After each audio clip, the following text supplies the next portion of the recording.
Thank you all. My name is Michael Ciecek, and I have the privilege and honor of serving as the principal of the Orange County School of the Arts in Santa Ana, California. This is my third year as principal and my 22nd year working at the school. I'm also here representing the California School of the Arts, San Gabriel Valley. And today I want to talk about our purpose and belonging. All of us have a purpose and belonging, and we are trying to create schools where students want to be a part of that, where they have their needs met, where they come to us each and every day, energized to walk in our building, exhausted by the time they go home, and say to their families and their friends, I can't wait to do that again. All of us have this individual desire to create a unique experience for our students, and we want our students to belong to that unique environment. Some of us focus on project-based learning. Other of us have a technology spin on our education. Others still have a desire to focus on students with exceptional needs. For the Orange County School of the Arts, OSHA, and California School of the Arts, San Gabriel Valley, CS Arts, we focus on arts education. We have set out to create schools where we assemble artist scholars in the best environment where they can have their academic and arts needs met and have this pre-professional training in the environment where at the end of that journey, they can go through whatever door they want. All of us are trying to do this in our unique ways, but I want to tell you the story of how this started 36 years ago for OSHA. On that day, back in 1987, OSHA began as a small school on the campus of an existing high school. At that time, there were 125 students enrolled, and there were 4 conservatories with an operating budget of $190,000. Students, for the first time, started to say, I belong here. This is my place. These are my people. And that feeling of belonging and purpose and really being a part of something special began to blossom on that campus. They would take their academic classes at the high school during the day and then trudge up what was called OSHA Hill to take their conservatories. But that feeling of belonging with something special began to go. As the years went on, students and more of them saw this great OSHA experience and they wanted to be involved in it. But like many of us experience in our day-to-day operations in our schools, there was not enough space to offer all the students who wanted to be a part of it the ability to do so. So like we have oftentimes done, we went out and searched for a larger facility. During that search, the city of Santa Ana approached us and said, please bring OSHA to us. We want you to be a part of our community. We are rebuilding our artist village, and this will be a cornerstone of that project. And so after a flurry of signed agreements and construction projects, OSHA opened its own campus on a converted facility of a former 7-story bank office tower, a real estate office, and a former Christian Science church that, by the way, is on the Registry of National Historic Places, presenting its own unique challenges as that became a performance space. On that day when the school opened, 800 grades 7 through 12 students started their OSHA journey, and another 200 staff members started their OSHA journey, including this history teacher right here. When we opened that day, we had 8 conservatories, and our operating budget ballooned to $6.5 million almost overnight. It was a surreal moment to be a part of starting a school like this, the very first charter school in Orange County. And so we really had that feeling that this is something special. And the words that I found my place, this school saved me, it grew exponentially for students and for our staff members.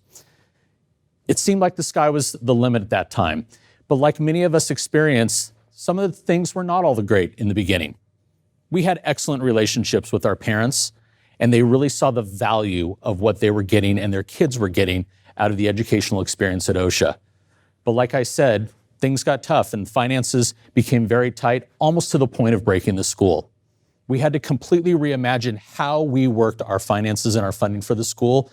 And so with the great partnerships of our parents and the Orange County arts community, we built a sustainable funding model that still survives to this day, where we take the best funding and all the funding that we get from the state of California as a public charter school and combine that with the generous opportunity and growth and donations from our parents to create this outstanding arts and academic instructional program. But the bedrock of that is relationships. The parents trusted that what we were doing was the best thing for their kids because they, just like your parents, are consumers of education. They want what is best for their families and for their kids. And so with that trust and with that relationship, we were able to continue and build upon that. We've kind of completed our growth cycle, although still to this day, we call ourselves a 36-year startup. We are still trying to find ways to innovate and improve our instruction, but now it is small adjustments about what is best for kids. Today, 2,300 students attend the Orange County School of the Arts in 16 different conservatories and 20 different programs. Our operating budget is now $40 million on an annual basis, and we are in the midst of our second capital campaign. Our first one occurred about 7 years ago, where we built the first made-to-specification facility on our campus, a $16 million, 60,000 square foot space made up of 14 dance studios, 8 state-of-the-art science rooms, and 3 music rooms. According to some people, although we've never independently verified this, we're the largest instructional dance center in North America. What I do know is that we are one of the largest charter schools in the United States, and according to Niche, we are the #1 charter school in California and the #6 charter school in the nation. I am proud to be a part of this program that provides so many opportunities in academics and arts for our students, and it really does enable them to make whatever choice and whatever path they want to go on. We want to bring this OSHA experience to as many possible students as we can. However, even in our large facility of 350,000 square feet, I cannot get a single student more beyond that 2,300 into my space. And so it is for that reason, back in 2017, we opened up our sister school in the city of Duarte, California, about 40 miles away from our current site. And the California School of the Arts, San Gabriel Valley, opened that year with grades 7 through 12, 1,200 students in 11 conservatory programs and 15 overall programs for the school. They are their own unique school with their own identity, but the bedrock of foundation of arts education and how we do it joins our 2 schools together. They have to be responsive to their community, but I'm proud to be associated with CS Arts because each year we are able to provide this incredible arts and academic education to 3,500 students across Southern California. It's a pretty cool effort, and we're really proud to do it. In just their short time of existence, CS Arts has risen to be the #3 charter school in California and the #20th ranked school in the United States. So they're doing great things, and we are proud to continue to provide this to our communities.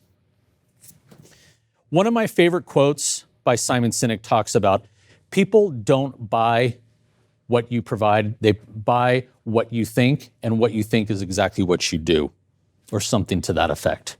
The point of making this is that we believe as charter school leaders that we are doing something special. We are trying to do things differently and trying to do it in a way that makes a difference for our kids. And so on a given day, every single day, we have to walk the walk and talk the talk, not only to our community, but to our staff and our students. Because if we don't believe in what we're doing, how are we going to convince the others to believe that as well?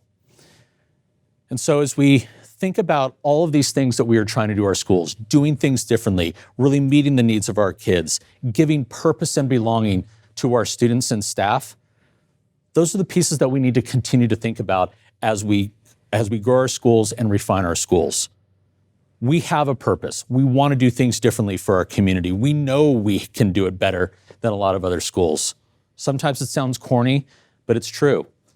And that sense of belonging, no matter whether you are belonging because of your identity, because of race, because of sexual identity, because of just simply the color of your hair, giving students a purpose and a belonging to your school is the most valuable thing. I'm proud to be a part of a school like that, and I hope you all are too. Thank you.